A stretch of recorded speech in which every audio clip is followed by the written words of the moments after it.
Hello, hello, hello. Good to see you guys. Hope you're doing well. It's Infidel 1258 here. I've got some time. The kids are just out with my wife going to the public library to have some fun. So I thought I'd hop on.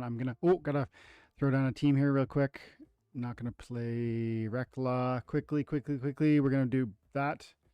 We're gonna go boom, boom. Come on. No, no. At least I got a little bit of a team put together. I obviously queued up that battle before I started setting up the live and almost forfeited it. It might still be a forfeit with the void on the gnome and the shield, but we've got life leech. I was hoping to get my double striking speed monster on the table. Is there any chance? I don't see how we possibly. I think we lose. There's the taunt over here. No, we're hooped. Yeah, we're hooped. That's okay. Yeah, just wanted to hop on and hang out. I got some time because the family's out going to the library, and yeah, I thought I'd pop in and see what you guys are up to. I'm wondering, like, could I possibly? No. Yeah. Too bad. Okay. So I don't have any prepared topics today, but there's tons of things on my mind recently, and I've talked about many of them already. So I don't know if I have necessarily a bunch more to say, for instance, about the airdrop mechanics for Conclave Arcana and the Mage Wagons, but I can talk a little bit more about my personal results with respect to the Mage Wagons in the first round and maybe the second. I was supposed to get 5 on the first, and ended up getting 8. I went out and bought the extras to get the 11 on the first Ember Glace, because I really think that one is actually pretty interesting. We could feature that card a few times. I can show you some battles. We can just hang out and talk about whatever you guys are interested in talking about. But actually, let me pop over and look at the conflicts, because I want to see. Yeah, okay, good. So this is good for me to know. It has been contributing since it launched, despite the fact that I didn't press like yes or whatever. I was at yesterday, I thought to myself, like, oh crap, did I press like confirm on terms of activating my HR? And you don't have to. There's a 2 or 3 day waiting period between Mage Wagon or conflicts, and then they're gonna just activate whatever you've got left, unless you've changed it, unless you've removed it. I do have a bunch of damaged wagons, and currently I haven't repaired any of them. Like I said, I got 8 airdrops from the first set, from the first drop, and I was guaranteed 5, so that was great. It would have been nice to pull a black foil, of course, or a gold foil, but I'm not going to argue. I'm estimating 6 on Zarin the Scorch, and I actually think this is interesting because, for one thing, I have 8 wagons less. But I talked a little bit about this. Maybe let's start here. Speculation on the activity for Zarin Scorch versus Emberglace. Why would Zarin the Scorch be easier to obtain than Emberglace was? For one thing, I think, all of the potential wagons that were available could have been activated on the first drop. Let's start here, actually. Emberglace might, on the surface be a more powerful card. So maybe there's more attraction to Emberglace than there is to Zarin the Scorch. Maybe that's the reason why less HR can produce more guaranteed results, right? Another explanation for why I might be already getting 6 on Zarin instead of the 5 I was guaranteed on Emberglace is because certain number of wagons got burnt, damaged, broken in the first go. But another one that I talked about previously, and I want to mention again because I'm interested in it, is the extent to which, how do I phrase this? Our attention to every airdrop might wax or wane. It's interesting to me to recognize for the first time with this new approach to airdrops and Conclave Arcana being, being a new approach to airdrops. I'm interested to see how we might have, like, let's say a 9 out of 10 attention to the first drop and maybe a 7 out of 10 attention to the second. And maybe there's another airdrop coming where most people will turn off their mage wagons. Your mage wagons are now a finite resource in some sense. They have a cost to operation. And so it isn't a foregone conclusion that every wagon you have should be activated every time you can, right? That's interesting, and that's new. And I'm interested in thinking through that more fully. And I think I'm seeing that as I see the guaranteed 6 on Zarin with less production power, because I have less production power and yet somehow more. Okay, I'm going to leave that there for now, and I'm going to see if there's anybody chatting up in the chat. And if you guys have any comments, let me know. Ivan, good to see you, pal. Appreciate your comments recently. I believe it was you, Ivan. You were pushing back a little bit, I think, on me with respect to how I was answering Steven's comments about the black foils. And I appreciate the thoughtful commentary and feedback. I believe that was you, Ivan. If it was, thanks a lot. Tails, good to see you, man. Good afternoon to you too. I did see on on Discord, I came to it late, but Tails had dropped a note that he was going live, I think yesterday on Twitch. And so guys, check him out. I think, I don't know if he's going to be doing that more regularly or what, but on YouTube and on Twitch.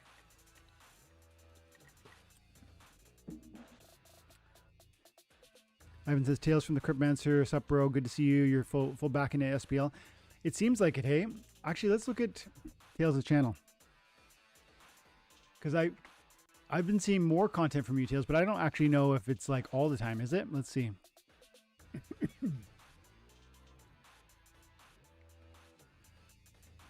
Not Cryptomancer. Here he is. Videos. 4 days ago, 2 weeks ago, 3 weeks ago. Love it. Love it. It feels like there's been a lot less content recently. And I have no doubt that that's tied to SPS token valuations. I think the exuberance in the community and therefore the attention that we commit to content creation is in some part linked to token values. Because if SPS is soaring, we're going to be feeling, content creators are going to be feeling great, encouraged, excited, eager. And the community is going to be feeling great and encouraged and excited. And that's going to be a recipe where I bet you'll see just a ton of content creation. Right now, with it being where it is, it's harder. Like, you got to love it. That's the thing about Splinterlands, especially during even though Bitcoin's, doing great, we're still in a bear market with our token being where it's at. And you got to love Splinterlands to keep at it every single day, to invest that time and attention and to create content around it. Fortunately, there's lots going on, especially with Foundation mode, Frontier mode. I created another video this morning, battling in Frontier and unlocking my rewards. And I'm going to keep those coming. I'll do like a series on that because I find that gameplay is very, very enjoyable. And I'm still fighting as often as I can in Modern. I also kicked some butt in my guild brawls. Check this out. So I'm playing a bunch. There's a lot to talk about. 6-0 here on my Modern. Which fray am I?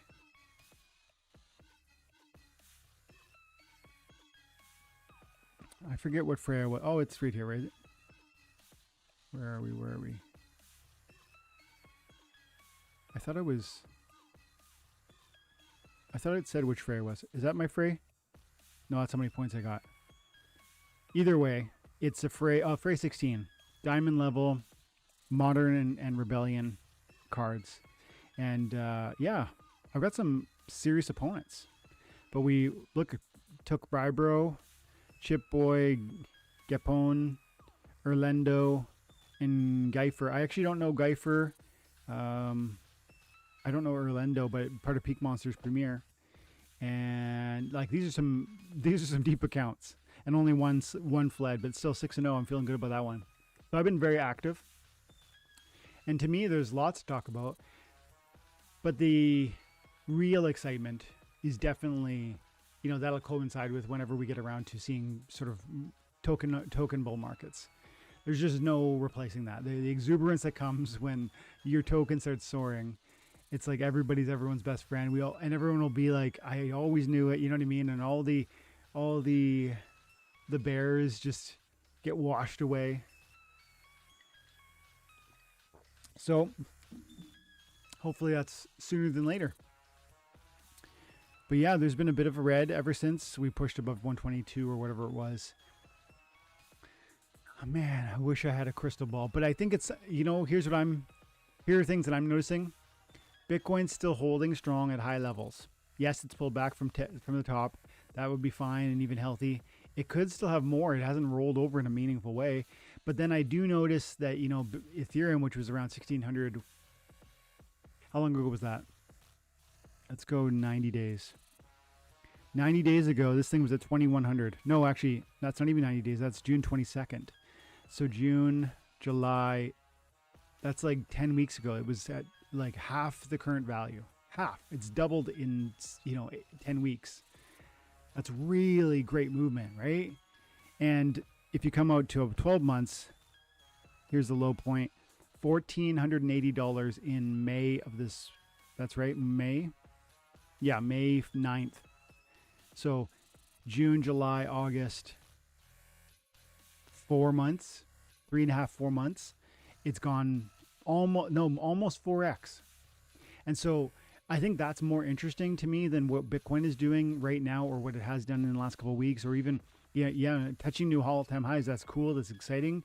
But I actually think it's a more meaningful conversation around what Ethereum has done, because what that might mean for the altcoin market. And then also you look at XRP and how it really held above that $2 range. Yes, it peaked below for, I don't know how much you guys track this stuff, but why do I care? Because I think Ethereum, XRP, some of these major altcoins like number 2 and number 3 on the coin market cap they are clearly front runners in the conversation of investment and attention to the crypto space. And so if you buy into that, then they should be front runners of the financial gains that are theoretically possible. And I think to me, it seems correlated or expected even that if Ethereum's going to do well, if XRP is going to do well, that maybe most of the other tokens will, especially the sort of top 100. And so I'm actually more excited about seeing the doubling and tripling, almost quadrupling of Ethereum in the last 4 months. XRP finding crazy breakout. Look at the last 12 months.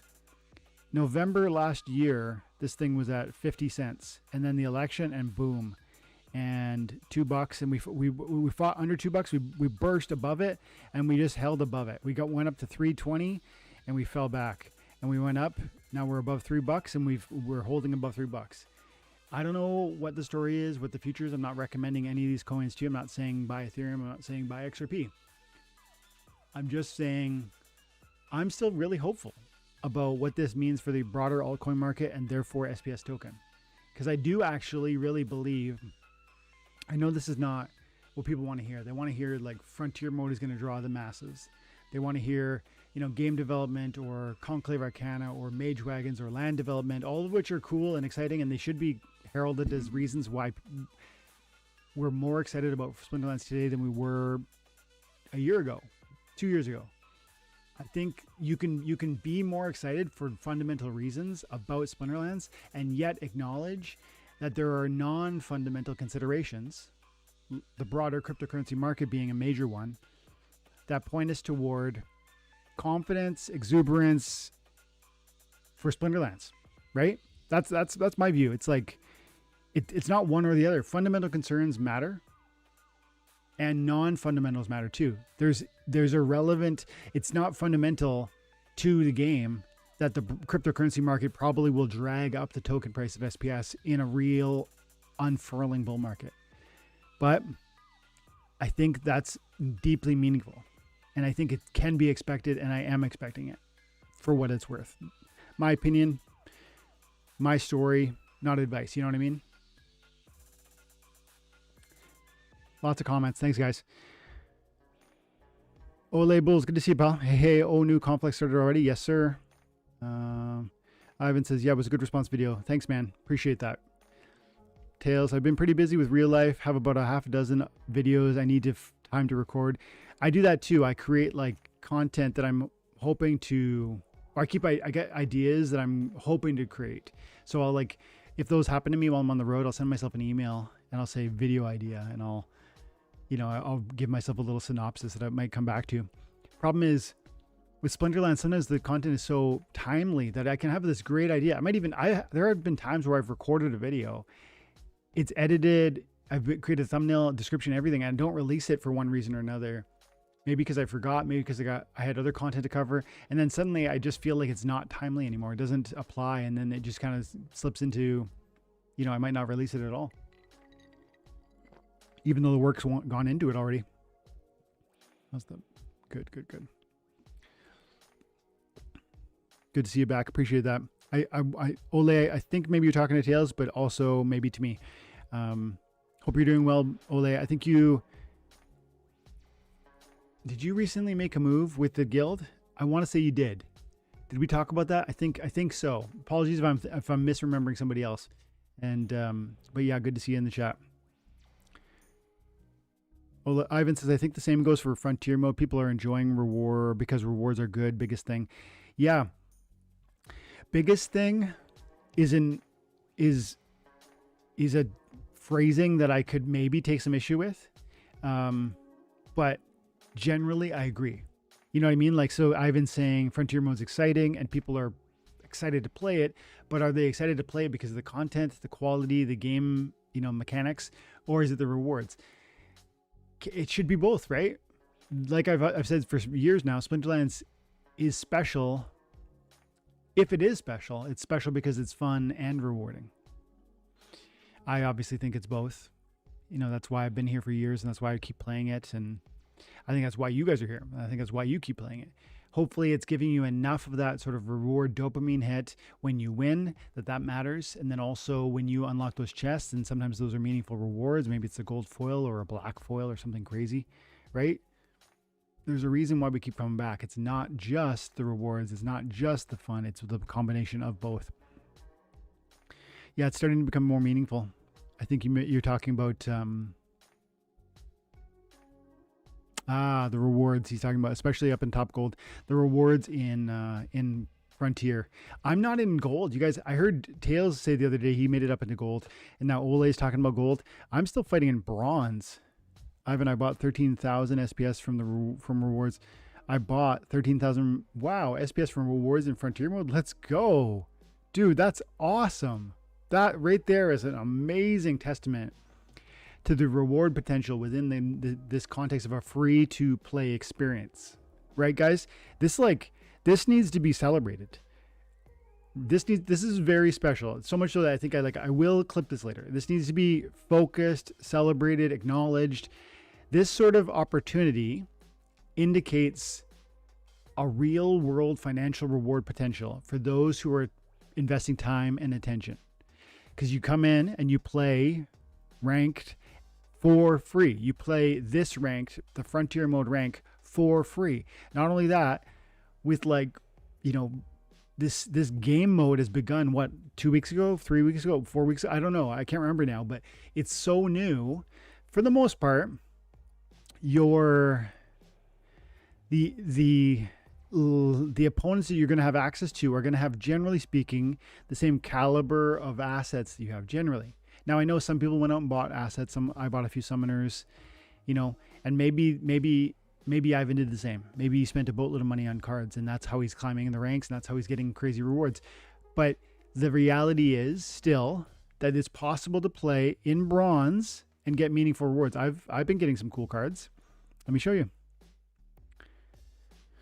So I pulled a Guillaume Root. I know this one was from a chest. I think Little Sister was from a chest, unless that was this might have been a campaign mode reward. I think this was a campaign mode reward. I'm more confident about that. But Guillaume Root I pulled. And right now, Guillaume Root is a $6 card if I wanted to sell it. And then, who knows what you could do with that. But $6, even to pull, let's pull up at the calculator right now. If I was to sell it for $6, and SPS is at, well, I can just do it easy this way. SPS is at 0.7 of a penny. If I sold Guillaume, let's do it this way. 7,007.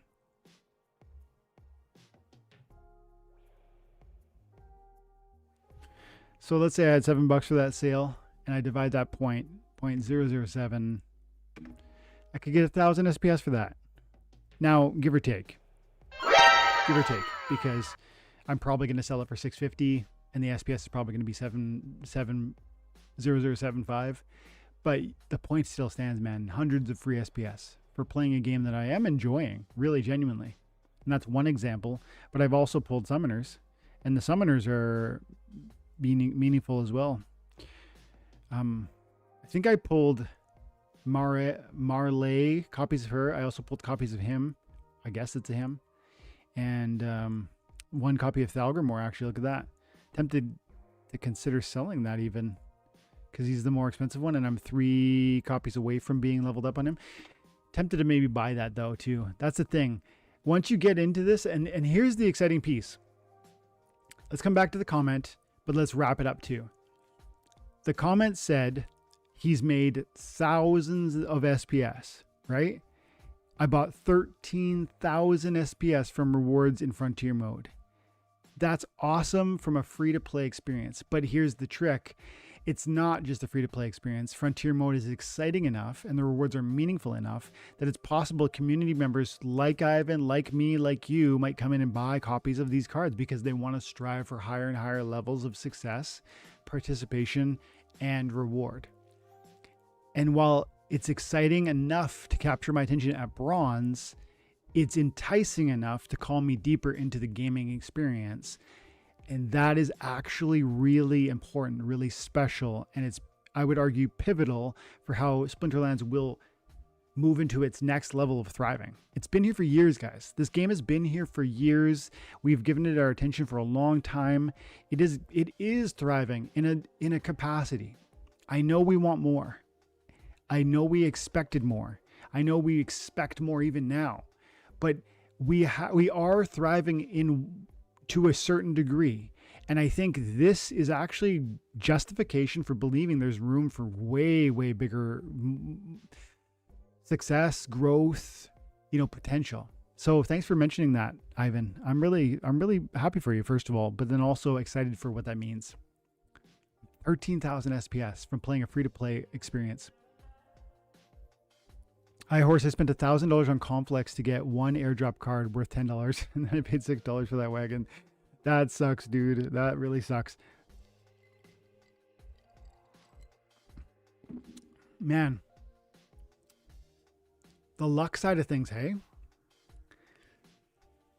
I heard on X somebody was expecting to get 3 copies of Emberglace, and they actually pulled 6, and 3 of them were gold foil. And then there's me, who was expecting 5 guarantees and pulled 8 regs. And then there's iHorse, and I guess if he spent $1,000 on Complex, meaning like $1,000 on Conclave Arcana, that seems like a meaningful enough amount of money that you should probably get a good amount of airdrop points, which should probably lead to more than one airdrop card, probably. But again, if you're focusing on regular foils and not golds or not blacks, and we know what that does for, what those do for the airdrop pointage. Still, yeah, that's not satisfying. That is frustrating. And yeah, I feel for you, pal. Ank, thanks for popping by. Ole, I lost my comment. The cool thing is that I'm getting just as many rewards now as I did at the top in Soulkeep. And Soulkeep was already super rewarding at the top leagues, so this feels awesome. That's great, man. That's really good. I love that. You make me want to dive a bit deeper, pull those foundation cards and get going. Because I know you're getting more cards too. You're not just getting, well, exactly. You're getting more cards, which means more financial reward because they have a sale value on the marketplace. And then that could be SPS or whatever you want it to be. So yeah, it's very tempting. There was something I wanted to say there. I forget what it is right now. Yeah, thanks, Hank. Smash the like. Appreciate you guys. Thanks for popping through. Thanks for hanging out today. I said it already. I'll say it again. I don't have any particular conversation pieces that I want to get into today. So if there are any comments or questions, I'm happy to hear it. Okay, and let's go back to the comment section. I got multiple windows open over here. I got one monitor. It's a huge monitor. But man, I wish I had 2 smaller monitors. I could juggle screens so much more effectively, have like comments over here, and Splinterlands over here, and Ole, Horace, you telling me you got 50% return on a card? You call it a scam? That's good pushback.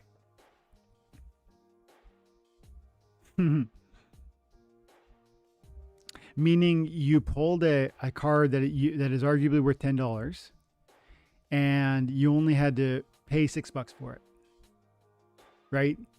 Now, sure, you bought $1,000 worth of cards that allowed you to play the game, but they allowed you to play the game, and hopefully you're not just sitting on those passively watching the conflicts pass by. The most effective approach to getting the most out of Splinterlands is definitely looking at all the opportunities. I showed you guys earlier. I went 6-0 on my Guild Brawls this time around. I'm using a Conclave and Rebellion deck in a modern Diamond level.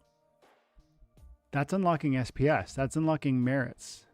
That's unlocking Gladiator cards that I still don't have maxed out.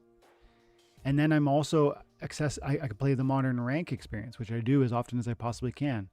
10, even in Gold League, which is where I am in Modern right now because of not being able to play it as much as I want to and being set back at the end of every season, I'm getting 10 SPS per win, and I'm winning more than I'm losing.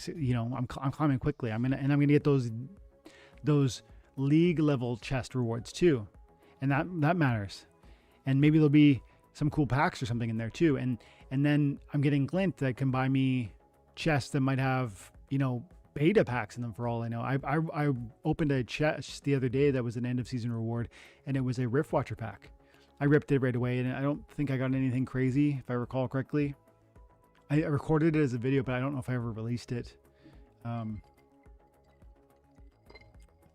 So I mean, yeah, I mean Ole Bulls is right. The reward you're on the return for the $1,000 investment that iHorse is referring to when he talks about I spent $1,000 on conflicts and I only got $10 worth of airdrops. That's one piece of what you get out of holding Conclave cards, right? Hopefully you're multitasking and you're utilizing them across a variety of options. Ank says, I got a Black Foil Foundation card. Let's go. I actually saw some of the winners. Let's have a peek at that. Ranked. So I came in this morning and I checked my prizes, and then I went in here and looked at rewards, and I can see like how cool would this be, by the way? Like right here, Mondol 84 ripping the Black Foil Summoner, which is one of the better summoners in my opinion. That card's going to carry, right? Like that's going to really be effective. That's going to open a lot of doors. Is it a huge financial return, right? Like let's go over to the marketplace for a second. It's not like life-changing, but it's cool. Forget about the black foil for a second. Just go and look at the Archons and look at Foundation. Just to buy a max copy of this card, you need 40 copies even if you said the low price of $1, you're still $40 US. And then the black foil has got to be, and I also look, there's only 34 copies on the marketplace. Is there 40? Let's see. No, there's only 27 BCX available. 27 BCX available, and it would actually cost $46, which makes the average price $1.70 per unit. Now, so you can't max it out if you wanted to. First of all, second point. What was my other point there? Even if you could get 40 BCX right now for $40, the black foil has got to be worth double, triple that. Just because, frankly, it's a black foil. And are any of them on the market actually? Let's have a peek at that. None are listed. Good job to those who are fighting, who are earning. I noticed this. The 40,000 entries. Check this out too. You want more optimism? 40,000 entries in the last draw from the August 18th. The last draw associated with Frontier rewards. Why is that important? 40,000 draws, and I had 12. So I don't know how many days the season was or whatever, but I can tell you that this season is a week. So the next draw is in 6.5 days, and it was 7 days when it started. Which if the first draw was 7 days, and I don't know if it was or wasn't, And if you can only earn 3 a day, 3 Frontier entries a day, which again, I don't, that's what I was able to receive. Maybe you guys get more at higher levels, but it points towards hundreds or thousands of users. I did it this way. I got 3 a day. I got 3 of these Frontier entries a day times 7 days is 21 per season or whatever you want to call it, per draw. And if we take 40,016, that's how many total entries went into the draw across every league, and we divide it by 21. That's 1,900 users or accounts that did what I did, that achieved 3 per day for 7 days. Again, it might actually be the case that at higher league levels, you guys get more of those draws, and that would change the numbers, right? Because if you get 6 and I only get 3, then maybe it's actually closer to 1,000 or 1,500 or. But again, not every account that participates is going to play every single day maximally either. So this should be encouraging. There's at least hundreds, probably over 1,000, maybe even 2,000 people that are playing Frontier mode, that are excited about these rewards, that are excited about the daily rewards, that are making tens of thousands or hundreds of SPS. That's cool.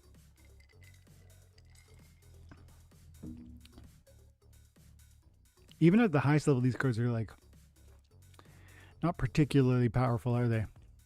But man, what I wouldn't kill for to have a reach monster with 2 damage and 7 hit points.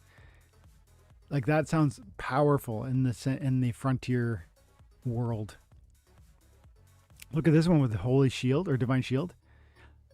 And these are good cards, man. Like, I mean, they're surprisingly underwhelming, but man, they're so much better than what I'm currently rolling with. Let's throw it on a battle right now. Oh, here's the problem. I want to play more, but because I have to rip through to get my energy up, it's tricky because I use probably 24 energy to try and get all 15 wins.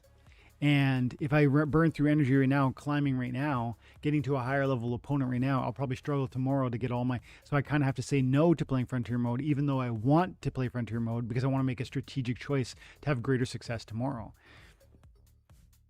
Yeah. We can play some modern though. And I will in a minute here. I saw Ank at Gathering Video. At Gathering Video.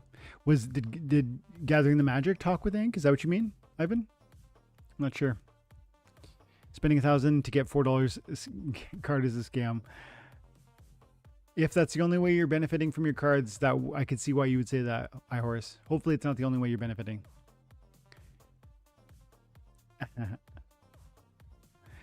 Biggest thing about Frontier mode, says Ivan, is the rewards. I think people are having fun, but it could be more fun even if kept basic. You think it'd be more fun if it was kept basic, meaning back to basics rule set? Or maybe you mean keep the mode simple, like don't complicate it with other things. I'm not entirely sure what you mean there, Ivan, but I agree with what you say in terms of it's fun and rewarding, right? Ole says, yeah, true. Sad to leave TNA. Yeah, amazing team. I thought so, Ole. Of course, brother. Yeah, man. You know? Yeah, no problem at all. No hard feelings. It is what it is. Ole says, but you did not lose those 1,000 iHearst. They are sellable cards, and those 1,000 are not stopping accumulating cards. Remember, there are 8 more conflicts. This is it, man. And there are other rewards associated with having those cards. Thanks, says I got 16 reg foil and 1 gold foil. Let's go. Iris, love you, Dwayne. Thank you for doing what you do. Appreciate you, pal. Thanks, man. Nicola says, played more than any other game mode. Goes to show what Soulbound rewards did to the game. Huh. Played. So Nicola is saying people are playing a lot of Frontier mode, but it almost sounds like you're being critical because you're saying like Soulbound rewards. Maybe that's my bias because people have in the past talked badly about Soulbound rewards, and so I'm reading something into here maybe that sounds negative, but I think you mean it in a good way actually. Like you're saying Soulbound rewards are attracting people, but they're not Soulbound rewards too. Remember that the rewards earned in Frontier mode are sellable. You can trade them. not the ones you earn in your campaign. So if you rip through the campaign and you unlock these rewards, those rewards are not, they are soulbound. So this little Lunakai Howler of mine, I can't trade that copy. But if I get any more from chests, they're mine to trade. I absolutely can. And, that's how I bought some off the market. That's how people have sold them on the market.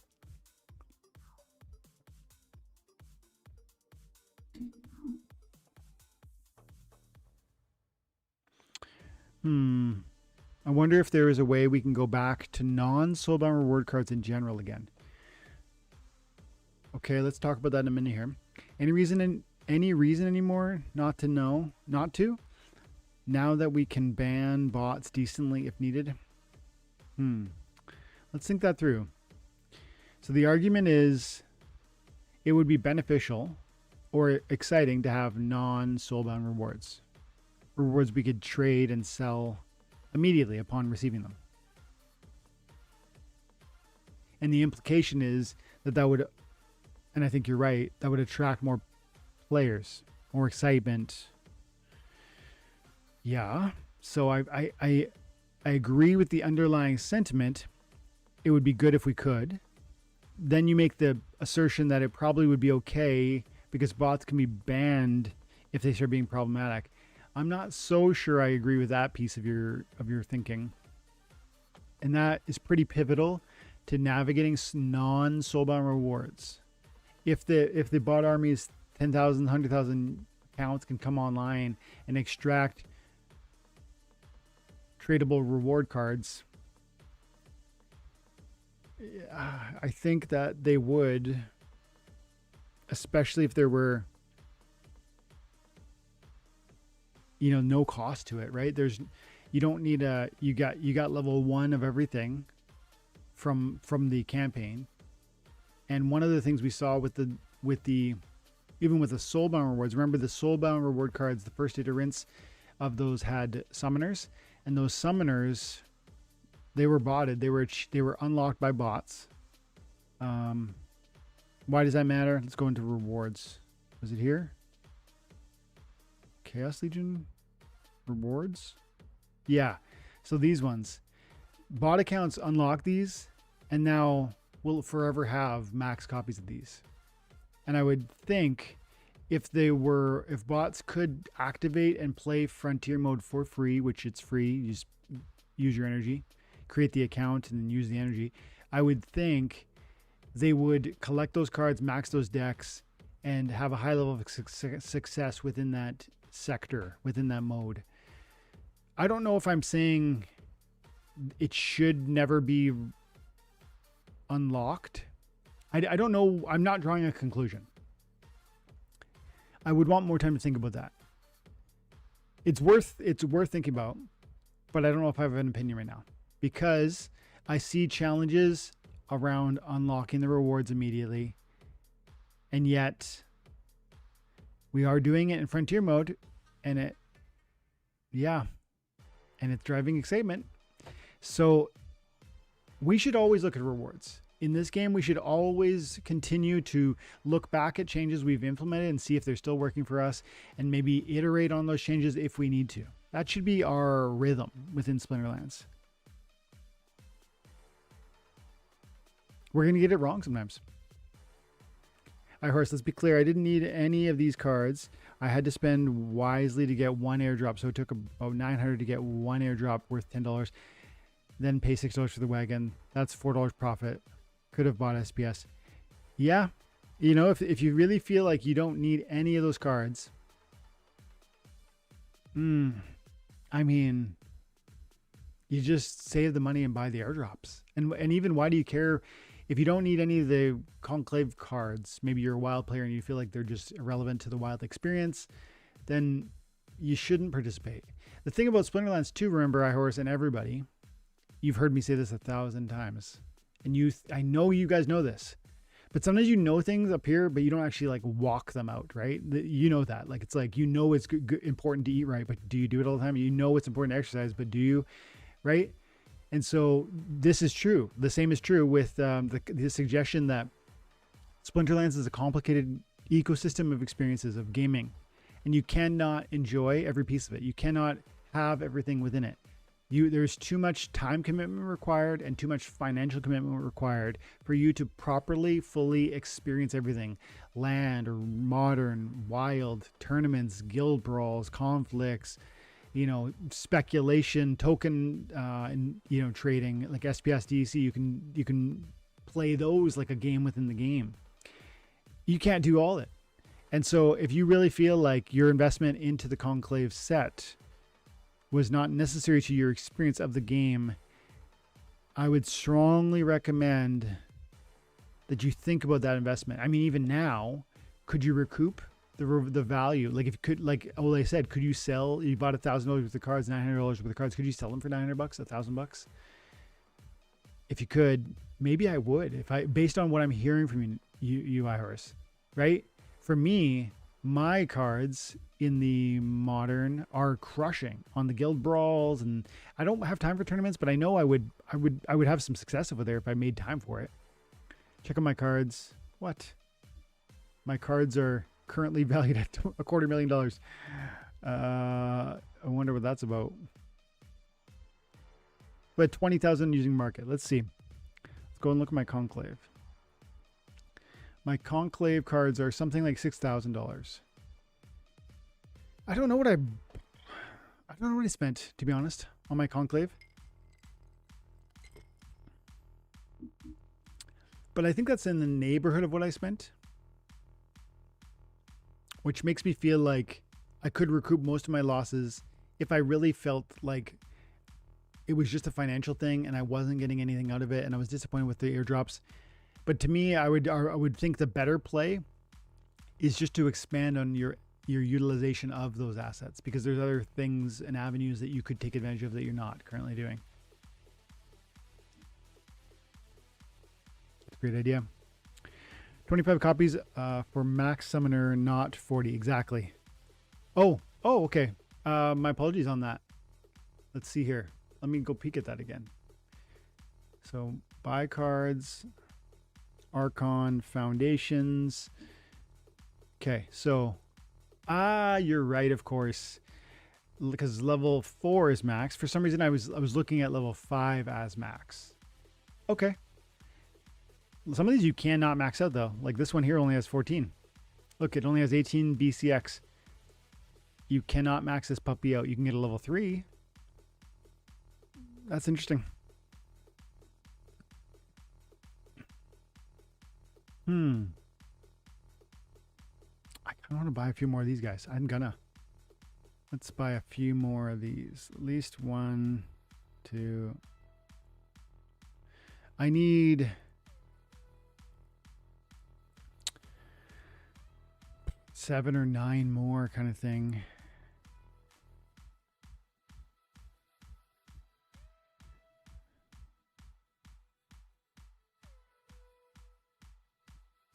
I'm just going to buy the cheapie. Move myself a little closer. Incessant Sage I use a lot. Use that one a lot. It's one of the white team is one of my favorites. I don't think it's one of the more powerful ones, but it's one of my favorites. Okay. I get your frustration. It's not always like this. The fact that you need to buy a wagon to get a card is a bit heavy for an average player. I feel it's a bit unfair since it was not like that for Rebellion. Yeah. This is a tense, how do I say that? A tense topic. There's tension in this conversation for a lot of reasons. And I feel like I've talked about it a lot, so I don't necessarily want to rehash that whole conversation, but I will agree that, it feels like the community it wasn't clearly articulated how we would handle the black foils, the black foil arcanes, the gold foil arcanes, and how their increased PP would be, incorporated within the airdrop process. I think some people genuinely believe that we would just get, 10x more airdrops. And whatever used to be like a full deck would lead to roughly a full airdrop card. But that's not what the team did. The team said, look, we dropped 3,000 copies of these before, and we want to make that the 3,000 is how many we were dropping. So however much CP you got, we're going to just divide that CP. We're going to, it's like a lottery. if the local lottery in your city or town, if it's $1 million and one person buys a ticket, it's still $1 million. If a million people buy a ticket, it's still $1 million. And actually, that's a bit of an exaggeration because with lottery, the more people that buy it, the greater the prize point will be. But it usually means the next prize point. So like if you think about it in that way, it's like if the lottery is $1 million and you have to spend $1 million to win $1 million, like that's not good business. And maybe that is a bit of what iHorse is pointing to. It's like feels like he's put in a lot. He's not getting much in return. But then now we kind of know. Maybe that should have been more clear from the team, but now we know at least. And so we should act accordingly. And sometimes that might mean rethinking what you previously planned. Like I said, expanding on how you use those assets, or a little bit how Ole Bulls has pointed, saying you fortunately could sell those if you were inclined.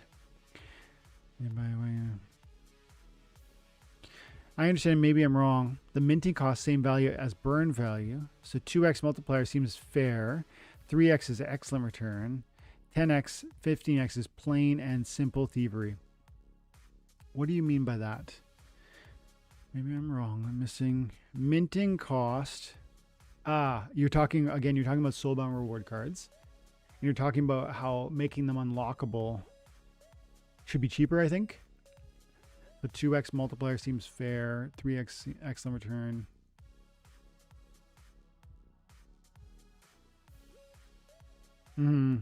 Yeah, it is a little crazy that there's such a high unlock fee or whatever.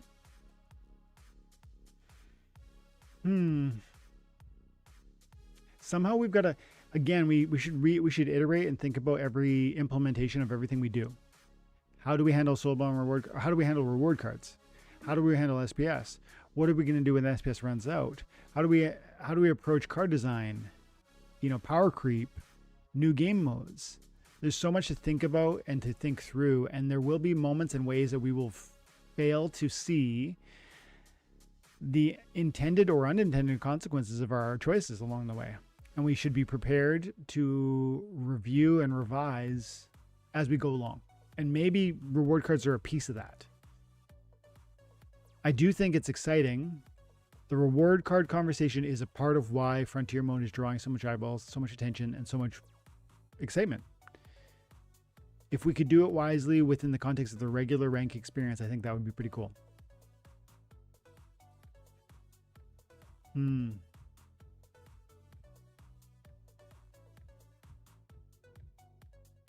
Let's go. Hi, Horace. My wife is Filipino. I messaged them on Facebook to let them know that they can change their lives with a few dollars. Thousands of players are coming. I told Dave McCoy, and he has something coming. Let's go. I mean, first of all, Dave's awesome, hey? Dave is so available and approachable and, generous with his time. We are lucky to have community members like him and Blaze. And who else? Like Jangles, Tails was here earlier. Even Steve with his frustration making time to talk about the game, or, like this stuff matters. These are important community members that are helping bringing attention to something we're enjoying. And I think you're right that I know you're right, that there are thousands or even millions of people that if they just understood what this was, would begin playing right now. They would. And yeah, I think that's super exciting. Like, again, you can play Frontier Mode for free and you might rip one of those black foil summoners, and then could you sell it for $100 every week? There's a lot of those rewards coming. What if you ripped that and you just wanted to sell it? And, again, $50 for a max level of that summoner that I showed you of the blue variety of the Malai. It was 40. I think it was $40 bulk buy. If I want to get 25 of them right now, I could max level it out at $33. You come on and list that black foil for 50, it'll sell the same day. And that black foil summoner, which somebody unlocked today for free from their foundation credits or whatever they're called, they could sell that right now for that profit. That could be somebody in the Philippines who is living on a few dollars a day.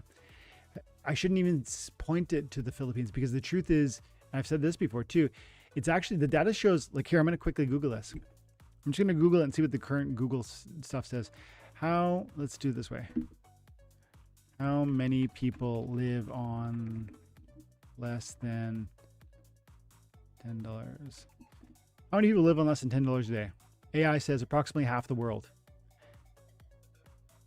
According to Our World in Data, 52% of the global population lives on less than $10 a day. According to Pew Research, this includes those living in extreme poverty, which are less than $2 a day. How many people live on $2 a day? 700 million people. Now, 700 million people, maybe those people don't even have access to a phone or to a computer experience. But I bet people who have a little bit of disposable income, like $10, they live on $10 a day, as ridiculous as it sounds to say disposable income from a Western world perspective, when you only make $10 a day. If half the world is making that, I'm telling you, there's a good percentage of those people, maybe a billion, that have access to a computer or that have at least a cell phone. And we know that the Splinterlands app is now so much better. I've been playing it a lot and I really enjoy it. There's only one difficulty I see with the phone experience, and I wonder if you guys have seen this. How do I say this without showing you? Like, you come into a rank battle, and this is not my, obviously this is my computer, not my cell phone. I wonder if I'll be able to. Let me try and demonstrate what I'm going to point to, because it's a criticism of it's my only criticism of the mobile experience. And I would love for more people to know about it, because if you guys agree with what I'm about to point to, then maybe it's something the team could look at.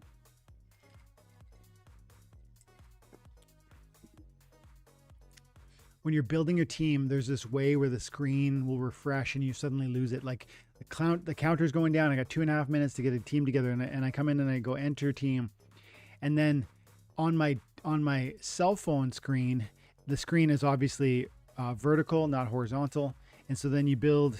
Let's get our team built, and I'll show you more. Go this way. Boom. Boom.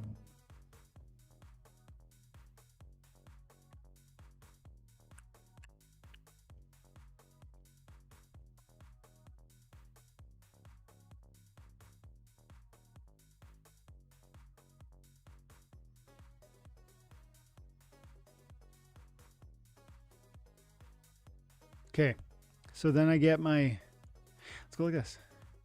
So I build my team, and then when I want to grab, let's say I wanted to grab this card, this monster, and move it over here in rotation.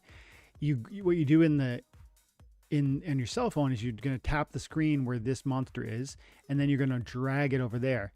But actually, because of the vertical screen of a cell phone, the border of my monitor, my phone might be right there. And so what actually happens, at least on my Android, maybe this is a Google Pixel feature, but if I touch the corner of my screen, which is right there, and drag left, I'm gonna actually go back. I'm gonna go back to the previous search or page or whatever, and that's probably just a Google Pixel thing, but it's annoying, because what happens is I've only got a minute now in building my team.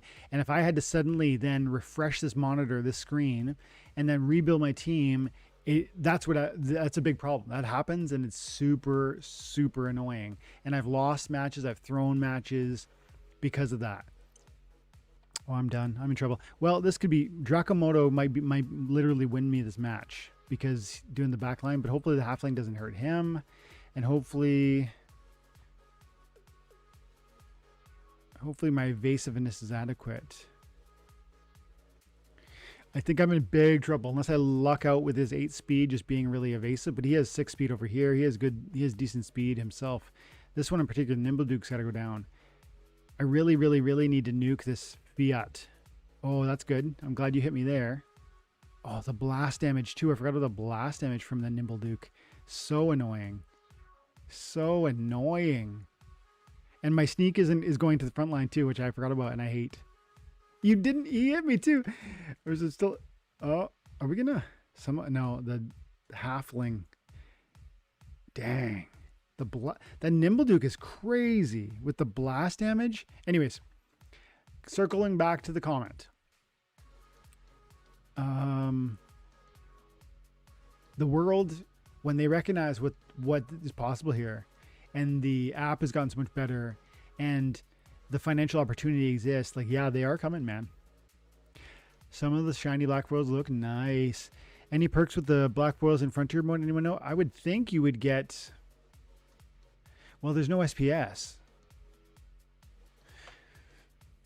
I think it might just be a greater probability of victory, right?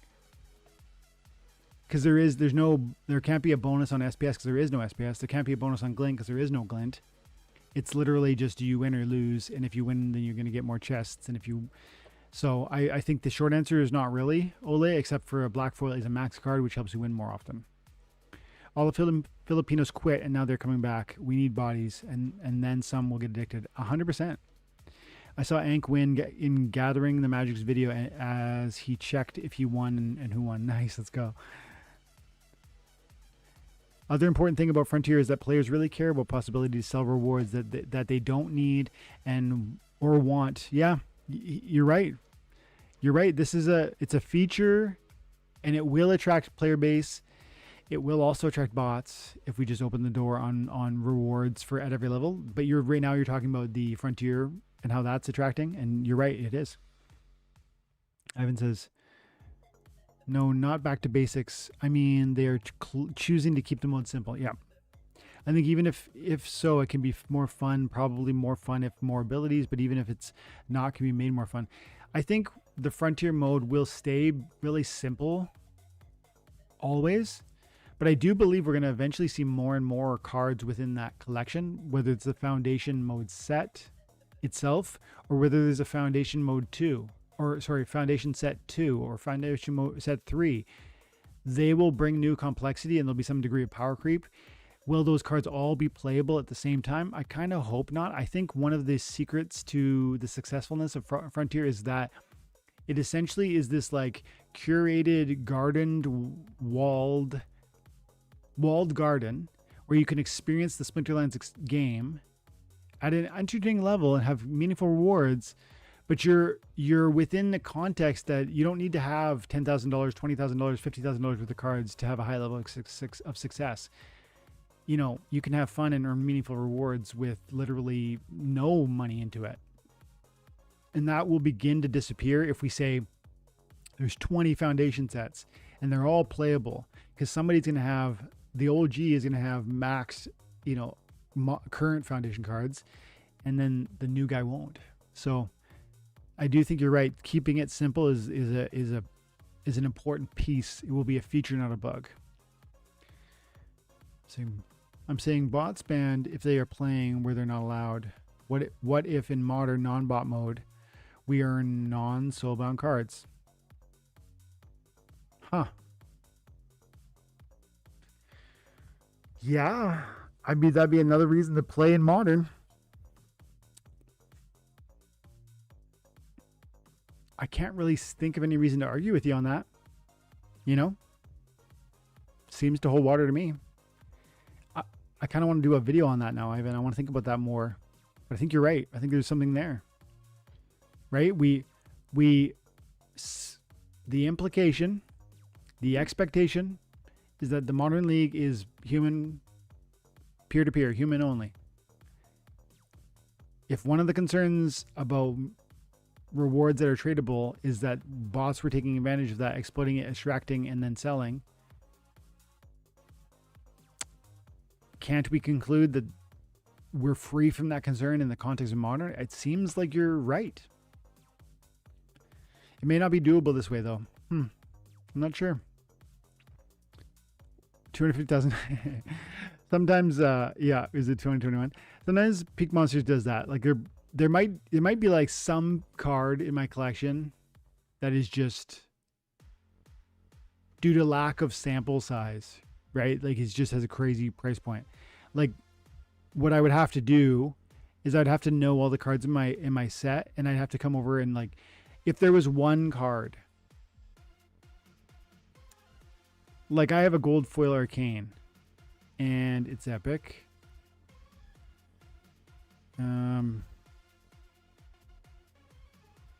Conclave. I have an Umbral and Elemental. There's only one, and I have it. If I list it for sale for $1 million, the data, whatever the scraper of data from Peak Monsters will scrape say that the Umbral Elemental is worth $1 million because the only Umbral Elemental is being sold for $1 million. That doesn't mean someone's going to pay me $1 million for it. It just means that that's the data scraper is collecting that and implementing that data, and then that can lead to your card collection being listed for something crazy. So who knows which of my cards, or maybe many of my cards, or maybe some other error is happening that's making that happen. But this is the total value using list prices and market prices, and as you can see, some modifier is affecting those from being very different, right?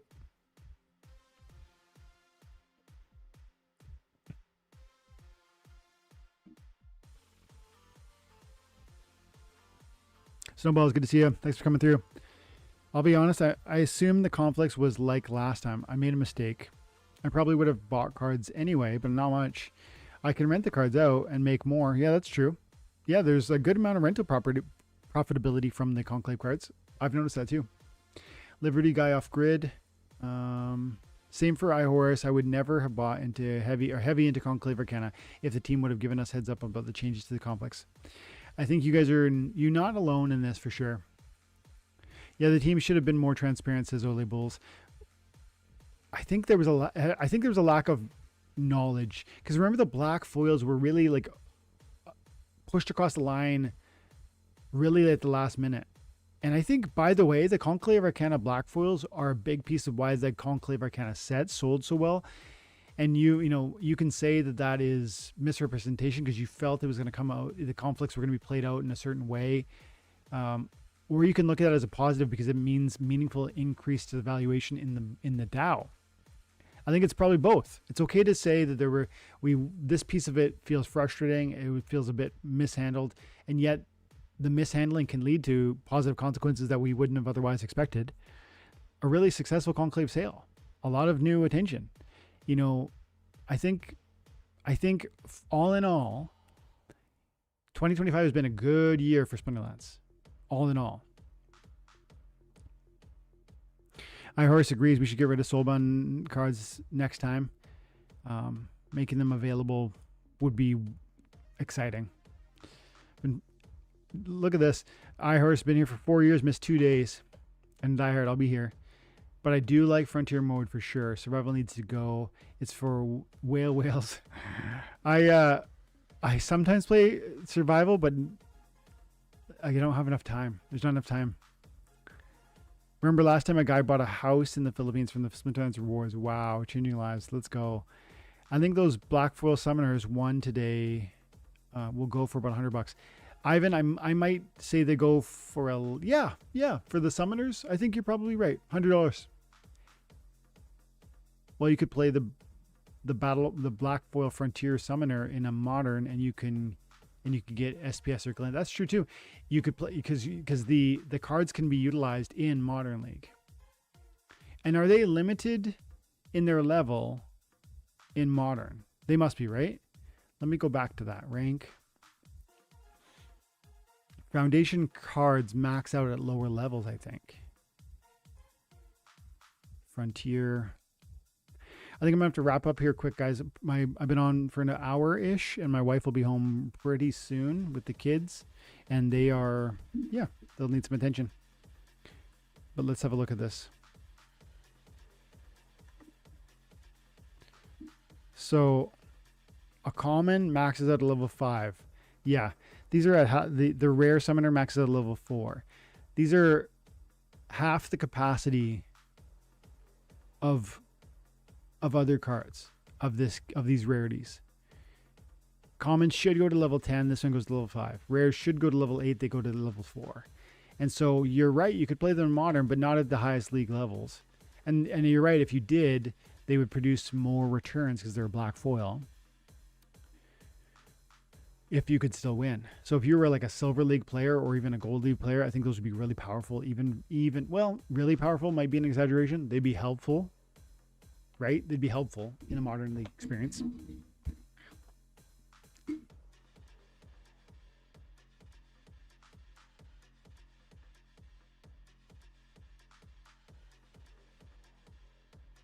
Okay. I have over $100,000 in cards and I play Frontier mode. That's awesome. This is an important point.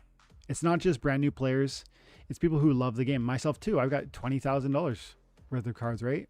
Maybe, and then I've got a full tract of land and a bunch of SPS, and like I'm not a small fish, but Frontier mode has me excited, and I have an Ankh too. I played against Stever and Bronze in Frontier. We're all playing. I love that. I think everyone is playing. I beat Yabamat and Dave McCoy yesterday. Let's go. Love this. Guys, you know what?